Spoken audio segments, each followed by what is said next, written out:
Donc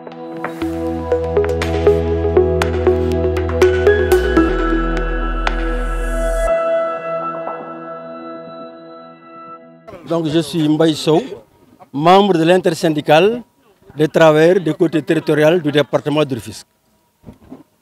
Nous sommes là aujourd'hui pour joindre nos voix à celles de tous les conseils municipaux de la ville de Rufisque. Il y a quelques jours, tout le pays a entendu le maire de la ville de Rufisque, lors du vote du budget, demander, prier même les autorités centrales de ne pas lui faire subir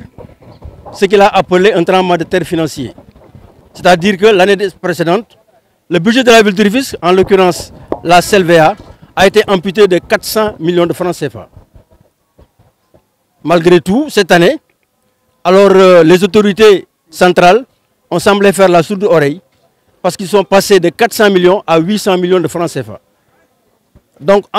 de pareilles circonstances, il est prévu ce qu'on appelle un guichet de stabilisation pour venir en appoint, pour que la collectivité locale ne perde pas beaucoup trop d'argent. Ce qui n'a pas été le cas l'année dernière et nous craignons que cela ne soit également pas le cas cette année-ci. Donc une perte sèche de 800 millions, c'est très difficile à combler. Il faut dire que le maire a joué des coudes. Il a fait des économies de bout de chandelle pour pouvoir au moins faire un mouvement financier en vue de procéder à un virement de crédit et également certainement faire des investissements. Mais maintenant, à notre grande surprise, non seulement il ne pourra pas le faire, mais le gap financier sera très difficile à combler. À la limite même, nous avons peur pour les emplois du travail municipal.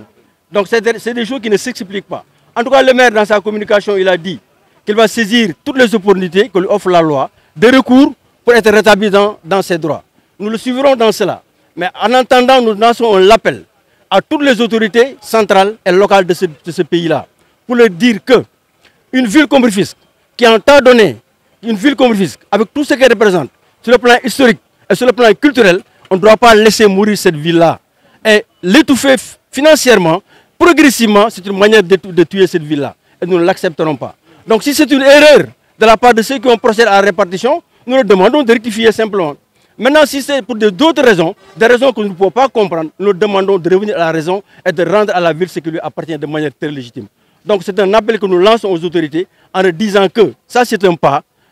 que nous posons pour leur demander de venir à la raison. Et nous sommes prêts à suivre nos autorités municipales, à suivre toutes les autorités politiques de ce pays-là, de cette ville-là, pour que Rufisque ne soit pas tué. Donc nous ne serons pas d'accord, nous ne serons jamais d'accord sur ça. Ça c'est un premier point. Le second point, c'est par rapport à ce qui nous lie à la société, à la Sococim de Rufisque. Installée depuis 1948 sur les terres de Rufisque et de Bargny, la Sococim exploite nos terres. Il faut dire que, après nos grands-pères, ce sont nos frères et nos sœurs qui travaillent à la Sococim et qui gagnent leur vie là-bas. Donc nous n'avons absolument rien contre la Sococim. Nous savons également que la Sococim, par un dégrèvement, ou par exemple, en tout cas la Sococim a bénéficié de faveurs qui fait que la Sococim, depuis très longtemps, ne paie que 1,3 milliard par rapport à ce que la Sococim peut faire matériellement. Donc nous lançons un appel à la Sococim. Donc nous ne sommes pas dans des combats stériles, nous ne sommes pas dans des confrontations, nous ne sommes pas dans la polémique.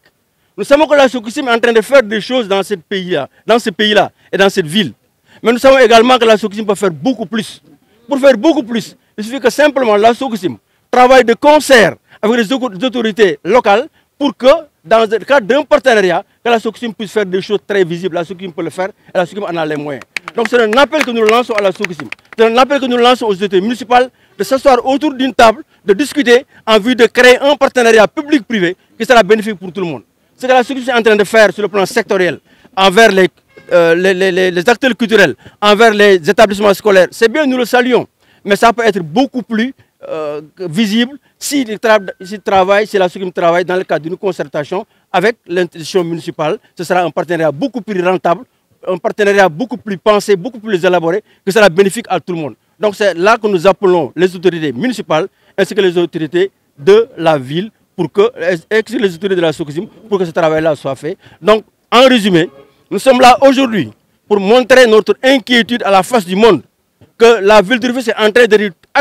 asphyxier financièrement. Et nous, en tant que travailleurs, En tant que Rufisquois, nous ne l'accepterons pas et nous appelons tout le monde, sans exclusive, dans le combat, un combat patriotique, un combat historique que nous comptons mener avec les fils de cette ville-là. Si vous n'avez pas de résultat...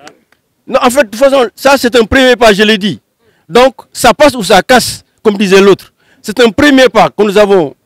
posé. Les pas suivants, en tout cas, nous comptons sur tout le monde. En tout cas, même si personne ne vient avec nous, nous comptons au moins 800 travailleurs dans cette ville-là. Et tous ces travailleurs-là sont avec nous et ils comptent se battre pour leurs intérêts. Parce que ce qui est sûr, c'est qu'au final, ce qui risque d'arriver, c'est qu'ils vont perdre leur emploi, ils vont perdre leur outil de travail. Donc nous ne reculerons devant absolument rien, je dis bien absolument rien, pour avoir une satisfaction totale. Li ma ci dolli bariwul, c'est tout simplement attirer l'attention de l'État, ou bien bokk attirer l'attention du président Macky Sall. Ñu ngi wax yokkum salaire balaa nga naan naam danga fay ne balaa ñoo revendiquer ñun ñoo ngi revendiquer depuis 3 mois ñu ngi grève toutes les collectivités territoriales du Sénégal ñu ngi ci ay grève pour yokku salaire ñu ndax suñu nawle fonction publique fonctionnaire étatique la ñu am ko léegi kay xanaa ku doon wax yokkum salaire ñu dagg ci sa budget 800 millions ndax yow di nga mën a yokkati bu fa salaire nekkatul kay doo xalaat a yokku da nga naan siiw salaire bi mucc donc ñu ngi interpeller le président Macky Sall barki Dembo Ndiaye wax na ci collectivité locale yi kuy wax yokkum salaire de fee ne bu fi salaire nekkul kenn du ko yokk beneen bi mooy li may dolli tuuti ci Sococim mooy Mbaye Sow wax na ko nawloo nañu leen li muy def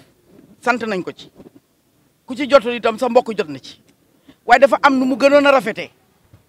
ndax diiru 1948 ba suñu jonn yàlla tey amul benn édifice amul benn tali amul benn école amul benn poste de santé bu ñuy wax ne lii Sococim moo ko door moo ko yeggale amul yana pa amul kon bu DG toogee dëgg la ñun Sococim li ko Mbaye Sow wax dëgg la xuloowuñu ak agent ya fa ne xuloowuñu ak Sococim jotewuñu dara mais dafa toll ku toog ku am droit toog wax ñu am droit mën laa tontu nee na joxe na 28 milliards 28 milliards yi mu joxe ci Tëngéej gisul xar kanam Tëngéej sensé dëgg la am na duñ ko weddil waaye moom bu xoolee depuis bi mu fi nekkee 28 milliards yi ci kaw 15 ans la ko wax de 2006 ba 2022 waaw 26 milliards yooyu mu joxe moom ñaata milliards la amassé 48 ba léegi ñaata masse la amassé muy bénéfice am ñaata la dafa waroon a wax ne liggéey naa fa ci 20 ans yi ci 15 ans yi liggéey naa nangam ci ay milliards jox naa Tëngéej 28 milliards mais ñun dégg xam nañu li mu jox Tëngéej mais xamuñu moom ñaata milliards la am beneen bi mooy dëgg la ay entreprise a ngi ci biir Sococim ñu nekk ay sous-traitants yooyu ñun mënuñu leen identifier état mënu leen identifier ba fay leen impôt parce que ci biir Sococim du ñëpp a fay dugg te inspection générale d'état bu demee di fa dugg am na yu ñuy muur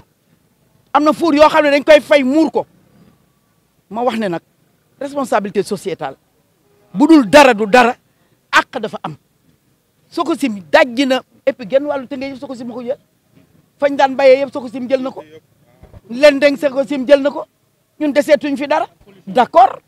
pollution bi d'accord mais li pollution bi di jur ci santé moo gën a bonati waay Sococim def na lu baax am na ñu muy jàppale baax na waaye li jàppale bi gën a wér na teg def loo xam ne addina dina ci teg bët ñu ne lii Sococim ma ko liggéey ñun xam nañu groupe Vicat la Sococim di liggéeyal xam nañ ko Vicat moo jënd Sococim ci ñoom kon kooku de par le monde tey foo dem ci addina ay alal bu dul jeex la ñu am waaye li ñu mën a def ci àll bi kay nañ ko def itam fii mu cosaanoo nañ ko def moomu daal lañ doon apporté waat ci précision xam ne 28 milliards d'accord na jox na ko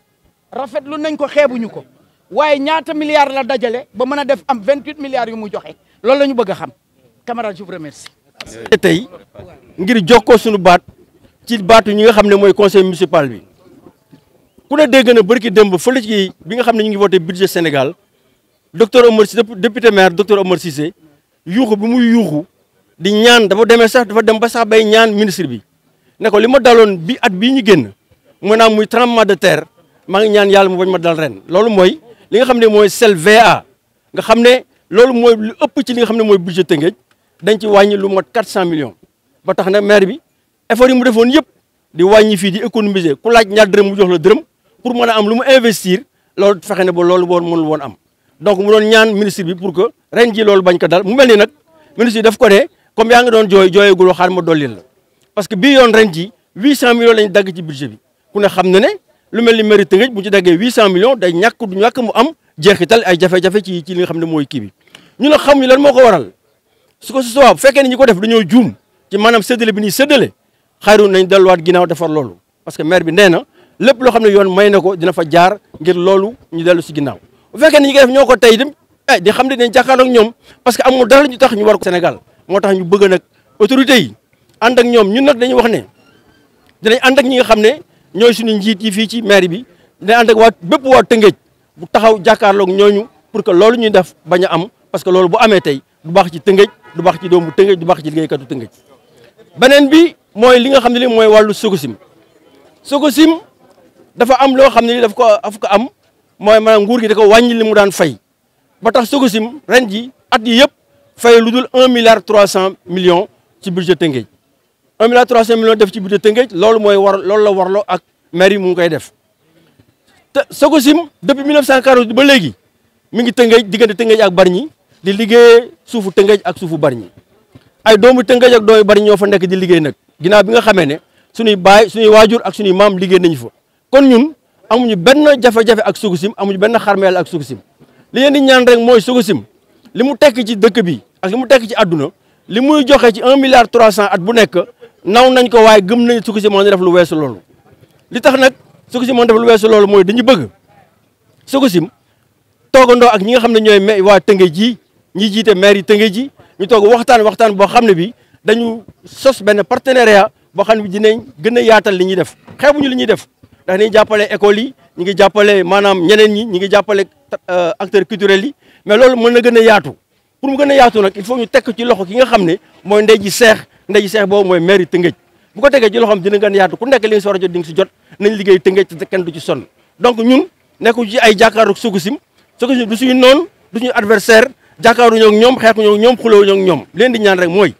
li nga xam ne état defoon na leen ko ba pare ba ñuy fay lu dul 1 milliard 300 seen yelleef la ñoo ko moom mais dañuy xam ne li ñu am ci Tëngéej ñoom ak li Tëngéej di jariñ mën nañoo jariñ Tëngéej lu ëpp li ñu jariñ Tëngéej tey ci loolu leen di woo bu ñu toogandoog autorités yi waxtaan ak ñoom nga xam ne benn coono du ci am benn fitna du ci am te ñun li ñu bëgg dañ ko am ñoom ñu am li ñu bëgg loolu daal moo ne yël la waxtaan bi tey maa ngi gërëm di leen sant liggéeykat yi li ñuy tiit d'abord avant nga nekk liggéeykat doomu Tëngéej nga mooy bi xaalis bu fi amul Tëngéej kenn mënu ko defar Tëngéej li ñuy jooytu bari na yoon la assainissement la lépp la donc bu fi leen lu amul xam nga ku mënul defar ku mënul fay salaire doo mën def loolu te travailleurs yi fu mu nekk nii maire yi Tëngéej li muy jël ci li muy fay ci ay doomu aadama Tëngéej amul kenn koy fay ci Tëngéej donc loolu dañu bëgg la ñuy ragal ne ëllëg bu fekkee ne lii dakkul bu ñu wéyee di wàññi dañu dem ba jamono boo xam ne bi duñu sax mën di fay salaire yi ñëpp toog fële di xoole Macky Sall nag comme mooy wax xëyi ndaw yi moo fi wax dafa bëgg ndaw ñu xëy yaakaar naa ne moom du seetaan loolu ba loolu du dal ci Tëngéej loolu du dal ci doomu Tëngéej kon dina dellu ginnaaw suñu taxawee en tant que liggéeykat mooy li ñu def nii jéego bu jëkk la dañuy waxtaan ak ñoom ñaan leen bu dee dañuy juum ñu dellu ginnaaw bu dee ñoo ko tayoo nit ñu dellu ginnaaw xam ne loolu du jàll bu loolu weesoo nag bu fekkee ne lii wëyul en tout cas waa Tëngéej yëpp conseil municipal yeeg ñëpp ñooy woo ñëpp en tout cas ñun fii ci maire bi lu mat juróom-ñetti téeméer liggéeykat a ngi fi te nañ génn ñoom ñëpp ci mbedd mi jàmmaarloo nguur gi ak nu ñu mën a jàmmaarloo moom nag muy si tous les plans ne jàmmaarloo pa loolu ñu dellu ci ginnaaw ndax gëm nañu fi ñu nekk nii ñu ngi taxaw suñu ak suñu yelleef te duñu nangu kenn koo salfaañe jërë ngeen jëf